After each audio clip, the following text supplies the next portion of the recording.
I have often said that there are no cupcakes in the NFL. Had a whole thing about it on yesterday's show, but I want to put that into action and kind of show you how I look at the Detroit Lions, and we'll get into some of your bold predictions here on the Locked On Vikings podcast.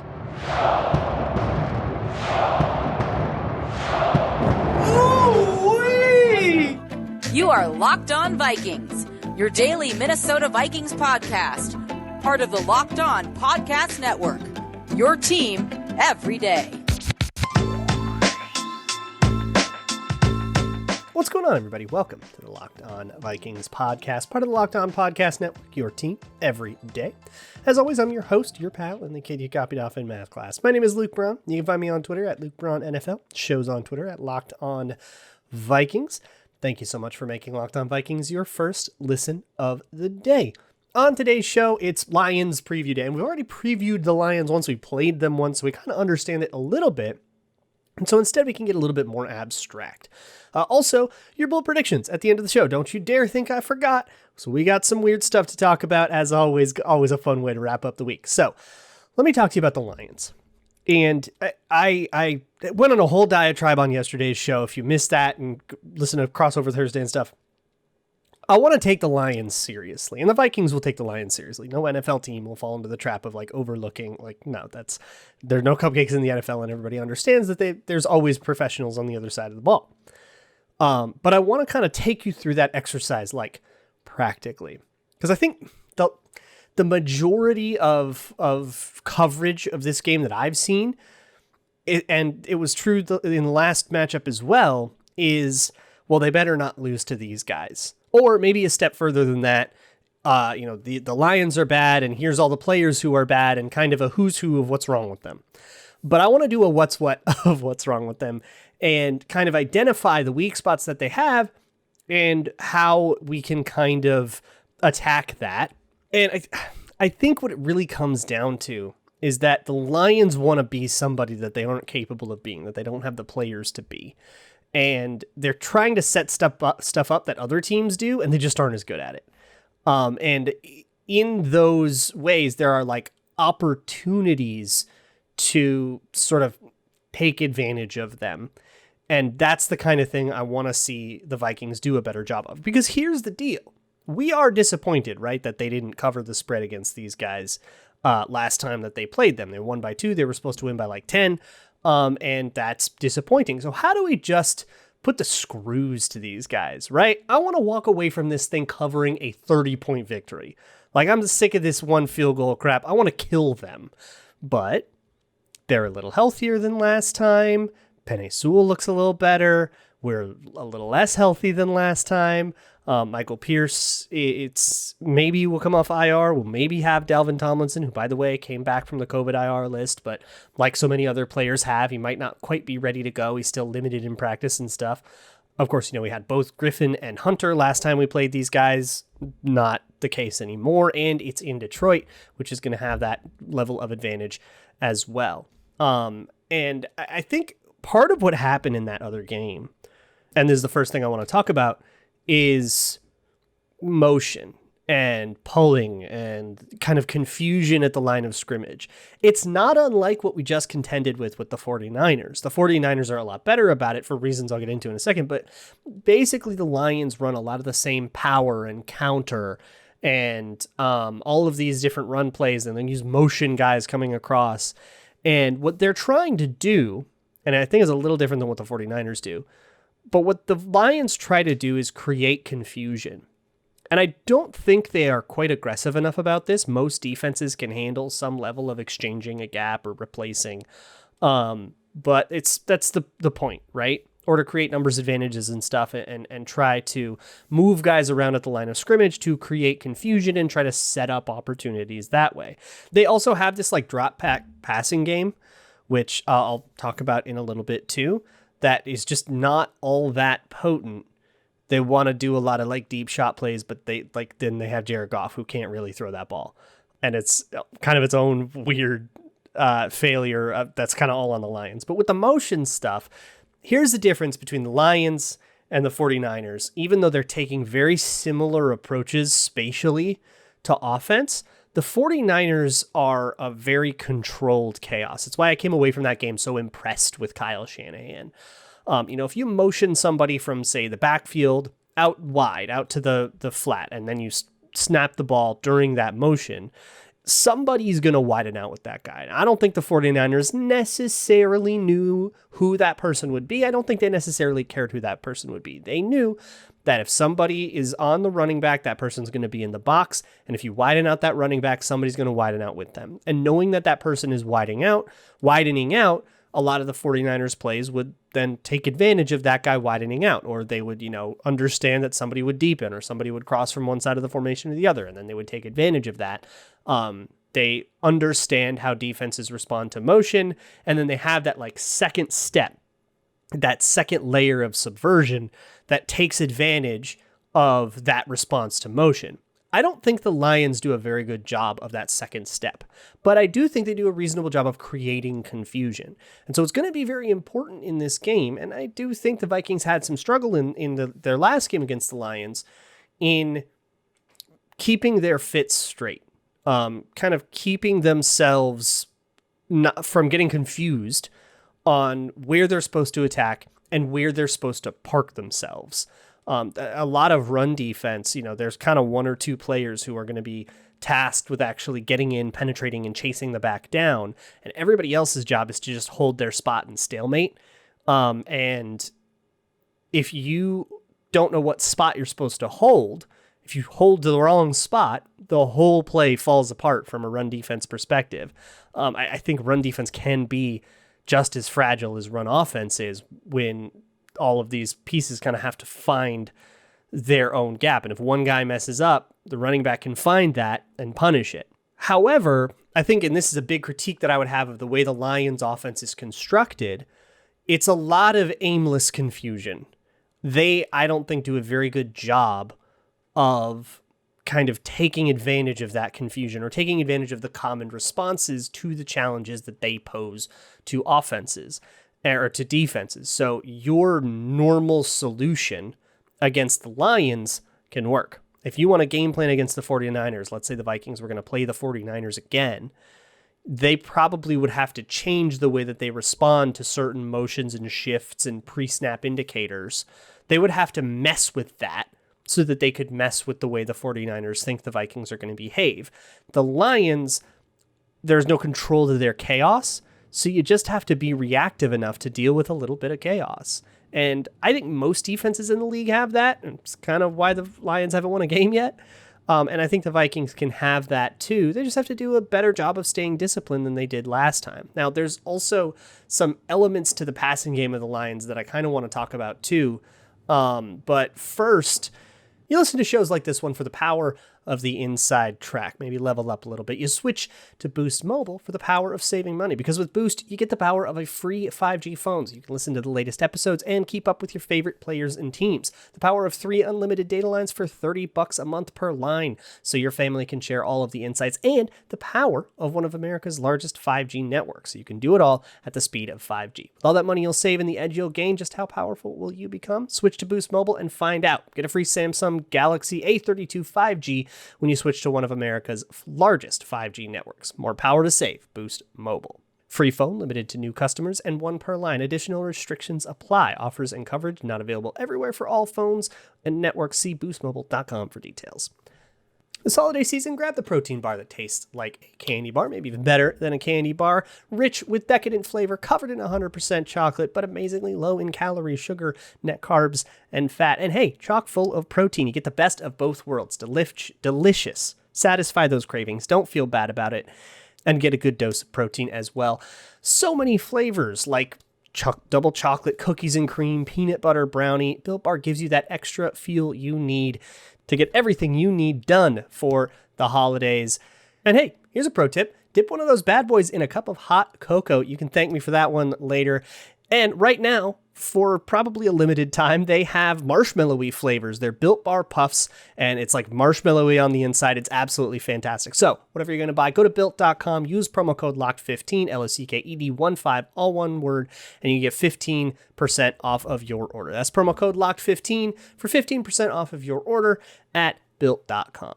So one of the interesting things that I think led the Vikings to beat the Lions and to be really, really successful on defense was that they gave Eric Kendricks in particular a ton of leeway to kind of freelance.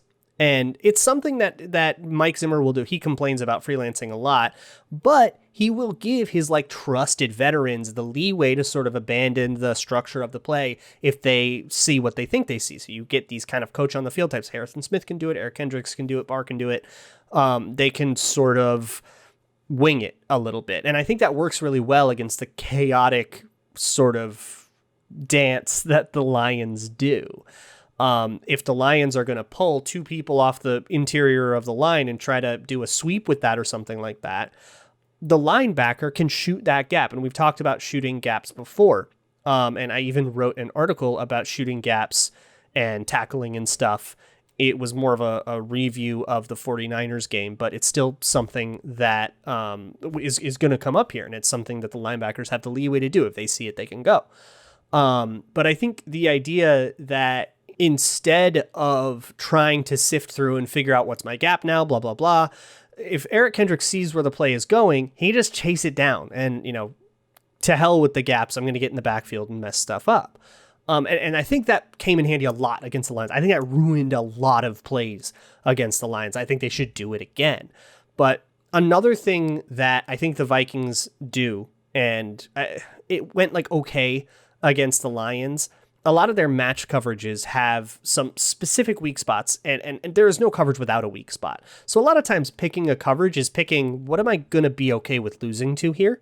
And a lot of times the answer the Vikings have, and you probably see it a lot if you just watch a game and just kind of make a mental note every time you see the Vikings give up this completion, that 7-yard out completion, they give that up a lot. And the more I'm learning about their coverages, the more I'm realizing that that's kind of part of the design, a weakness of the design, I guess, but it's a weakness that the Vikings are okay with, because to fix it, you'd have to kind of resolve to give up something else. The reason that that's there is because they're coaching their cornerbacks against certain looks and stuff to basically defend the post, defend deep and inside a little bit. So there is a 7-yard out breaking route that's a little more medium and a little more out, that sort of takes advantage of how soft those corners are playing. That is kind of there. And it's so interesting, this dynamic that just fascinates me. A 7-yard passing play, both the offense and defense will chalk that down as an acceptable outcome. And I think that's so funny. A 7-yard play is absolutely like a successful play in most contexts, unless it's like 3rd and 20. But in most contexts, a 7-yard play is a successful play for the offense. But for the defense, if they're going to pass and they only get 7 yards, we kind of take it. It's weird. Like any defensive coach, this isn't just a Zimmer thing. But bearing that in mind, part of it too is that 7-yard pass was probably a better alternative to, say, giving up like the deep post for 30 or something else, more heinous than that. And that 7-yard out, it's kind of a difficult ball to throw. You kind of have to zip it in there. You've got to hit the right throwing window and stuff. It's kind of a difficult thing to do. So seeing those get completed all the time, and the Lions utilized this a ton, we're kind of okay with it, even though that kind of comprised like a big chunk of the Lions' production. Eventually you have to do something else over the top, or you have to run the ball or something better than that, because Jared Goff just ain't going to hit all of them. And I forget who the defensive coach was, somebody that was doing a clinic that I was watching. And nobody lost a game on only 6-yard gains, even though you could theoretically get 6 yards over and over and over again all the way to the end zone. Nobody ever lost a game that way. Because eventually you have to have something to subvert it. And so the Vikings are always going to be okay giving that up. But another weakness of their coverages came with some like shallow crosses coming from one side of the field to the other, because that confuses the match rules. A lot of the match rules are set up for, say, like a 4-over-3 setup or a 3-over-2 setup, which just means I have 3 defenders on this side of the field. You have 2 receivers on that side of the field. And so our coverage is designed to kind of take advantage of that dynamic and where the spacing is and all that stuff. But a shallow cross, a quick crossing route coming across the field, will turn a 3-over-2 setup into a 3-over-3 setup, and another defender has to come from that side of the field over to keep it a 4-over-3 setup, and the rules of 4-over-3 is going to be different than the rules of 3-over-2, so everybody's got to process that rule change quickly. And again, they're just trying to create confusion, and I thought they did a decent job of that. Basically, the way that defenses will handle that situation a lot of the time is that they will ask somebody to come across the formation with that guy, but that guy will often be lined up too far outside to chase it, or too deep or something like that, and that little shallow cross can be open. And teams have gotten the Vikings on that a lot, and I think the Lions will as well. But those are cheap gimmies that aren't worth a lot, and something deeper has to happen. So kind of like I said last time, and look, they held the guys to 17 points. It wasn't exactly a bad defensive outing, except for like at the very end, the collapse. So I think it's okay to kind of run back what you did last time, which is back everything off, keep your things, keep things in front of you, rally, tackle reasonably, and play the run really, really aggressively. Shoot those gaps. If you see it, go get it and play really aggressively, punish all that razzle dazzle at the line of scrimmage. And I think you can get them behind the chains, and then suddenly that little stupid 5-yard out isn't good enough. And that's how you can really get the Lions. But hey, let's wrap up this week with some fun, bold predictions. I got some bold predictions from you. We have bold predictions, of course, from last week as well to go over. But if you have less bold predictions, like just who's going to win, what the split is, what the over-under is going to be, you can gamble it at betonline.ag. It's your one-stop shop for all things gambling, where you can find bets on pro football, college football, basketball, hockey, MMA, whatever you want, even your favorite Vegas casino games. So use promo code LOCKEDON when you sign up, LOCKEDON, all one word. You get a 50% welcome bonus. That is 50% of your first deposit matched and dropped right into your account as free play money. It's free gambling money just for using promo code LOCKEDON when you sign up at betonline.ag, where the game starts. Are you ready? Are you ready to get real bold? Because it's time for the bold predictions. We're doing this every single week. If you have a bold prediction, you can send it to me at Locked On Vikings or at Luke Braun NFL on Twitter. Usually put the call out somewhere around Thursday. Before we get into the ones for the Lions game, we got to go back to the 49ers game and revisit the bold predictions from last Friday. The first one came from King Squeaks, who got so close. King Squeak said that the 49ers running backs would rush for over 200 yards and 3 touchdowns combined. Could include Debo, but anything caught doesn't count. So I kind of said, okay, your top 2 rushers. I sort of restricted that. And by restricting that, that was actually the difference. Because I just thought like an over 200-yard rushing game as a team wasn't that crazy. But if your top 2 guys get it, then sure. Their top 2 rushers got 199 and 3 touchdowns. He said 203 touchdowns. He missed it by a yard. So close. But obviously you got there in spirit, right? I Gritty Like Kirk said the Vikings offense wouldn't get the ball until the second quarter. Another one that sort of cashed in spirit. And like there was like a couple of those really, really long drives the 49ers wanted to have. But of course the Vikings started with the ball. So you had to like win the coin flip to get that, which made it bold in the first place. But yeah, that was a fun one to look at. Our lead G13 said that Deebo Samuel and Brandon Ayuk would combine for more rushing yards than Jefferson has receiving yards. We actually had 2 in here that were really made close by Deebo Samuel having a really big day on the ground. They combined for a total of 70 rushing yards. Justin Jefferson had 83. So you were in the ballpark. That was, again, uncomfortably close. Toy said the Vikings would get at least 3 touchdowns, none of them by a running back, or 3 rushing touchdowns, none of them by a running back. Obviously, that one didn't cash. Goggles had a whole thing about Trey Lance coming in and having a breakout performance and like how the game would end. Obviously, that one didn't come to fruition, but I loved the storytelling of it. And then finally, we had Easy Cheese Wizard, who said that Cousins would throw an interception, but force a fumble on return, setting up a first down for the offense. We had the interception, and Kirk Cousins, I don't think Kirk Cousins got that tackle. But, obviously no fumble or anything. They just had the ball on the 5 and then punched it in immediately, which was nice, I guess. Anyways, let's go to the Week 13 bold predictions about the Lions game. Again, for these, I'm looking for creativity. I'm not looking for, a whole bunch of people think they're funny being like, the Vikings don't have this game come to the final play because all the games have come down to the final play. And it's man, you're not the first one to make that joke. But there are some ones that I think are very fun. The first one comes from Chris, who said that neither of the players with the most rushing yards on either team will be a running back. This would have been a more fun one last time. It wouldn't have come true because Elijah Mitchell had 133 yards. But I do like the idea of having like Justin Jefferson on a jet sweep. He'll go 70 yards and that'll be like the rushing leader or something like wacky like that. I will say for this, just for posterity, CJ Ham counts as a running back. I don't think that's going to come up, but in case it comes up. Legend of Korra says that there would be 5 lead changes in the last quarter. I do love the wording of this is the last quarter, meaning it could be overtime. But of course, it's impossible to get 5 lead changes in an overtime. But if there is an overtime, you said last quarter. Sorry, Korra. But 5 lead changes in the fourth quarter does feel like very Vikings gamey, like just this crazy like back and forth in the fourth quarter. 5 lead changes would be quite a bit though. Jorge Regula said 21-17 Vikings win. The twist, 0 touchdowns on offense, 0 field goals. And Jorge said that there would be 2 kick return touchdowns and a pick 6. I'm not going to hold you to the specifics, or I don't care about your final score prediction. But 0 touchdowns on offense, but at least 3 Vikings touchdowns. They can have 24 points or they can have more defensive touchdowns or whatever. But basically the prediction is going to be 3 Vikings touchdowns at least, but no offensive touchdowns and no offensive field. So no scoring drives, all weird touchdown nonsense.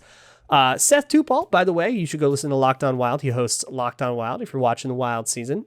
Seth said that there would be 31 combined penalties. So I did a little research on this, and the record is 39 penalties in the game. That's the most ever. It happened back in the 70s. So there is precedent for a game with 31 combined penalties. It has been a long time since we have had a game that penalized, but I believe there's been a lot more flags in the league this year, and certainly a lot of flags in Vikings games. I'm not going to put it past him.